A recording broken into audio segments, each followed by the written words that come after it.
শীত পড়তেই ফের বাড়ছে দূষণের দাপট। দিল্লিতে তাপমাত্রা যত নামছে ততই লাফিয়ে লাফিয়ে বাড়ছে দূষণের মাত্রা।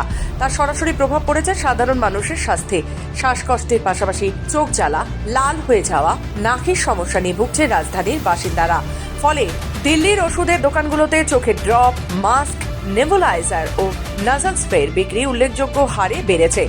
কেমিস্টদের দাবি, চলতি বছরে শুধু চোখের ড্রপের বিক্রি 10 থেকে 15% বৃদ্ধি পেয়েছে। শীতের শুষ্ক আবহাওয়া ও অতিরিক্ত দূষণই এর প্রধান কারণ। দূষণের ভয়াবহতা নিয়ে উদ্বেগ প্রকাশ করেছে মৌসুম ভবন। জারি হয়েছে হলুদ সতর্কতা। দিল্লি ও সংলগ্ন হরিয়ানা, উত্তরপ্রদেশের দৃশ্যমানতা তলানিতে এসে ঠেকেছে। বাতিল হচ্ছে বহু বিমান, ট্রেনের ক্ষেত্রেও একই অবস্থা।